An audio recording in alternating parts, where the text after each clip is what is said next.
Welcome to the Breath Room, a safe space for minds to flourish.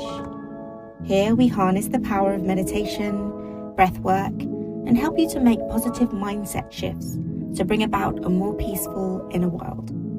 I'm Calais, your host and mindfulness coach. Find a quiet place to relax and remember not to take part in meditations when driving or operating heavy machinery.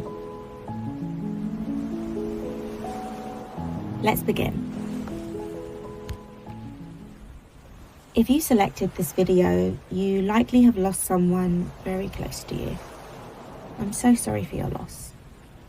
I want you to know that you're not alone. Some cultures speak very freely about death and grief, but for many of us, it's a topic to steer clear of. That doesn't mean it's not happening all around you. I know that's a very little comfort, but we're here to offer some community and also some positive mindset shifts to help you navigate this process with as much peace as is available to you. If it's your first time here, I'd encourage you to listen to this introduction. It will help you to make the most out of this meditation. If you're returning to this meditation because it's helped you in the past, feel free to skip this part. Whether you lost a person yesterday or 10 years ago, it's normal and valid to still feel some level of emotional pain. We're not here to gloss over that. We're here to train your mind for resilience, to be able to sustain some level of peace and acceptance throughout this natural, painful process. Think of mindfulness as training for your mind. You'd trust a personal trainer to help you exercise your muscles, but if you broke a leg, you'd seek an orthopedic surgeon. In the same way, meditation can help you move through emotional pain and stay mentally healthy, and that might help you do some of the heavy lifting of grief. But if you find that you're struggling or especially unwell, please don't hesitate to reach out to a medical professional. We've inserted some resources in the show notes of this podcast. You may have heard by now of the 5 stages of grief. It's not a perfect model, but it helps us to understand the confusing fact that grief has many faces. You could be remembering something silly and funny one moment and then be filled with rage the next. You could wake up motivated to run a marathon in memory of your loved one and be too depressed to get out of bed the next day.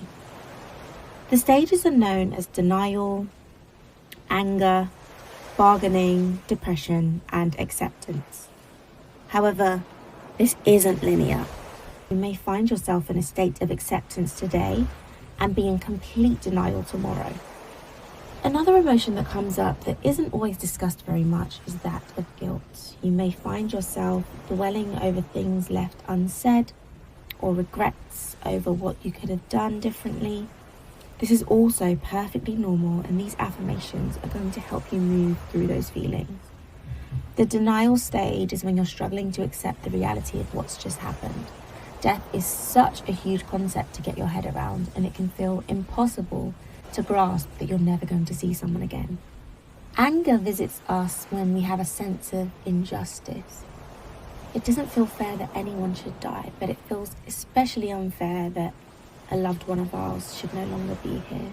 You think about all their positive attributes. Maybe you didn't feel it was their time yet, or maybe they suffered in a way that you'd rather them not have. This emotion is a rational response to loving someone so very much and having to confront the fact that they have suffered in some way. Bargaining happens when we look back with regret and think, if we should have done this, then maybe that would have happened, or if I do this, maybe we can reverse the outcome. It's part of that denial phase where our brain hasn't quite come to terms with the fact that this is a final event. Now, you may be feeling as though you're crazy or as though something's wrong with you if you have these thoughts that you know are illogical, but this is a natural part of the grieving phase.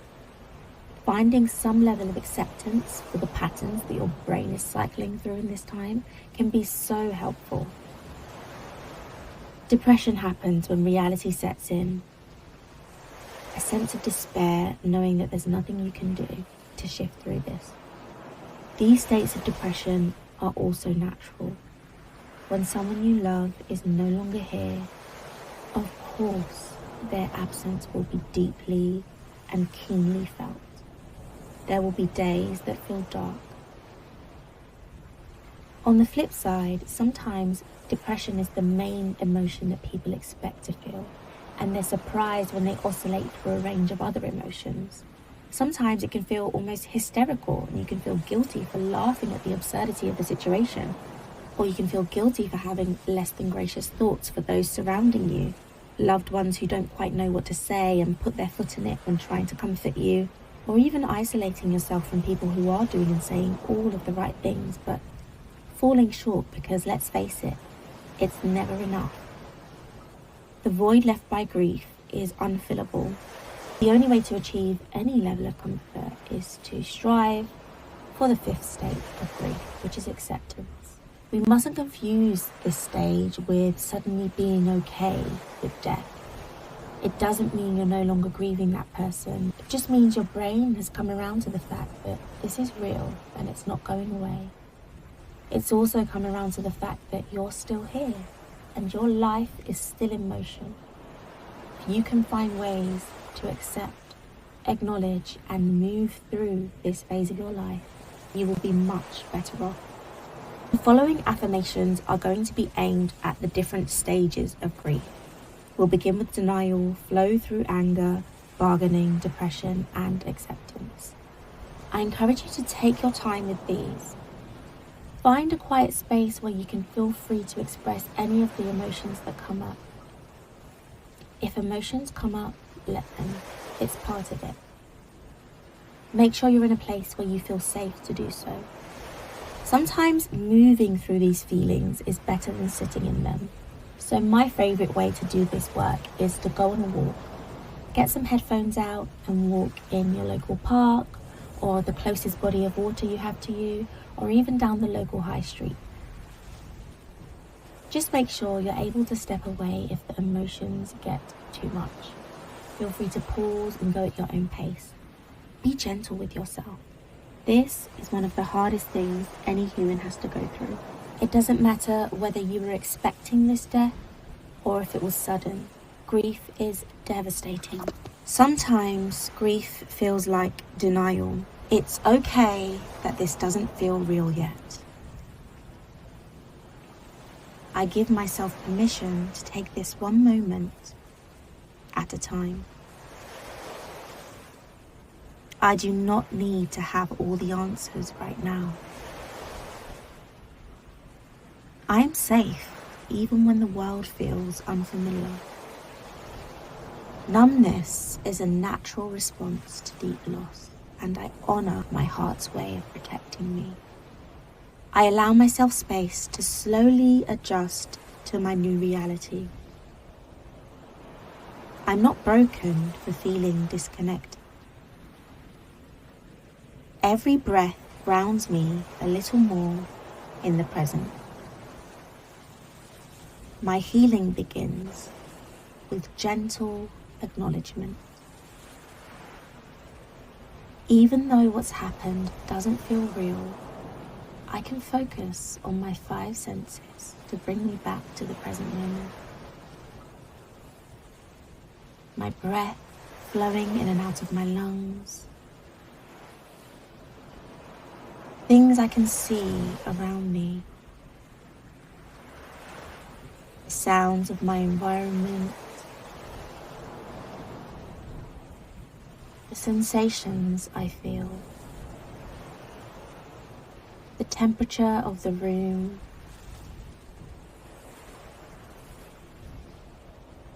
The ground beneath me. Sometimes grief looks like anger.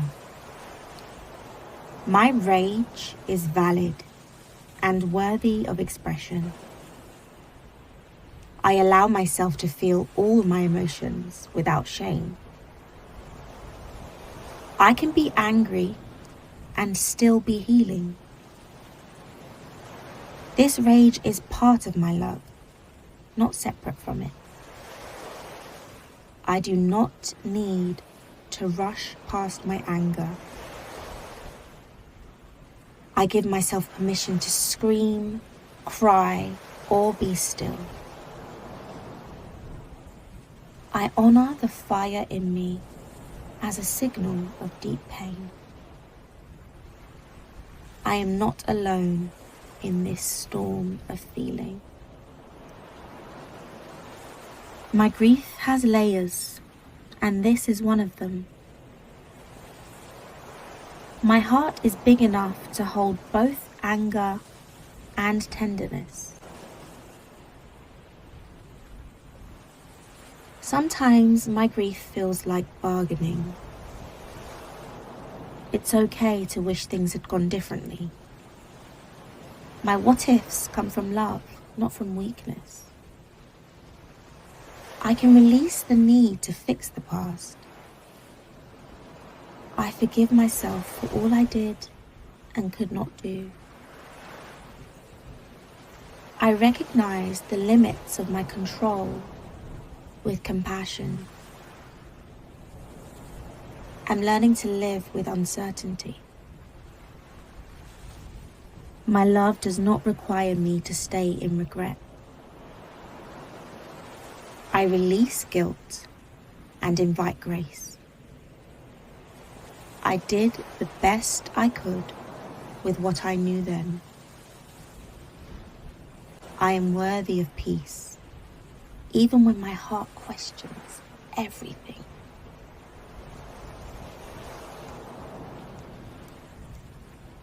Sometimes grief feels like depression.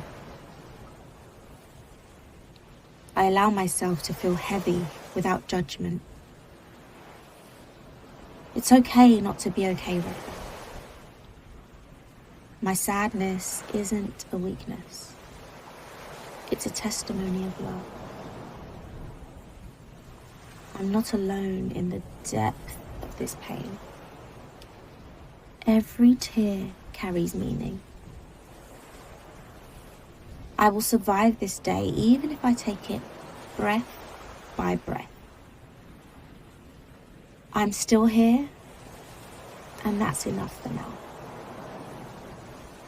I let myself rest, deeply and without guilt. I trust that the darkness will not last forever. Even in grief, my life matters. Sometimes grief feels like acceptance. I carry their memory with love and strength. Healing does not mean forgetting. I honor my grief and my growth. I'm learning to live with what I've lost. I hold sorrow and hope in the same breath. My heart has the capacity for both my pain and my acceptance. I trust that joy can return in new forms. I'm allowed to feel peace. Their love lives on through me. My heart has made space for both pain and possibility. I'm becoming whole in a different way.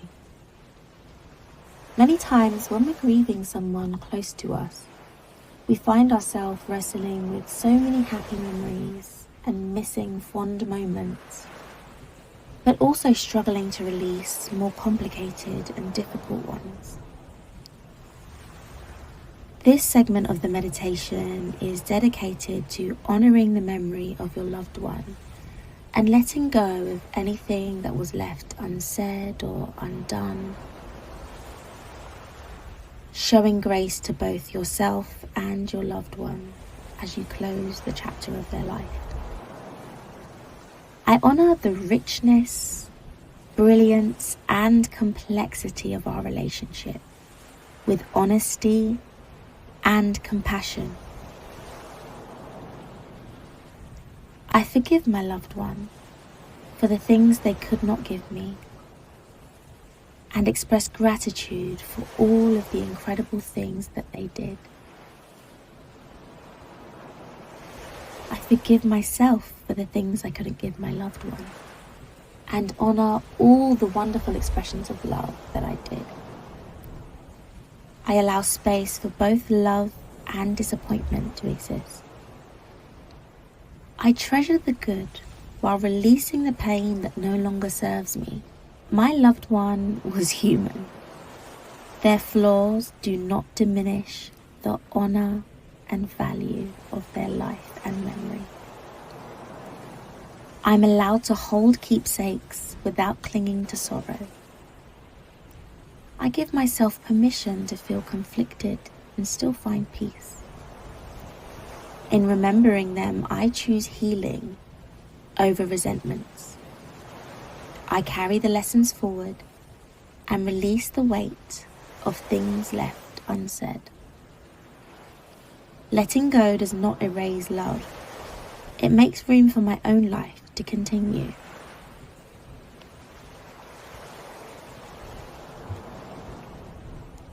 I smile, knowing we shared moments that made life lighter. Laughter we shared echoes in my heart forever. Every photo tells a story I'm grateful to have lived. I treasure the joy we created, however fleeting. Their quirks, jokes, and presence still bring warmth to my spirit. I honour their life by remembering the love, the humour, and the light. Holding a keepsake brings them closer in a beautiful, tangible way. Gratitude lives beside grief. I can hold both. I'm thankful for the moments captured and the memories that remain. Their joy lives on in me, and I choose to celebrate it. I choose to celebrate them. I choose to celebrate them. I choose to celebrate them. Inhaling love and releasing fear. Inhaling acceptance. Exhaling resistance. Inhaling gratitude. Exhaling tension. Inhaling gratitude. And releasing the weight.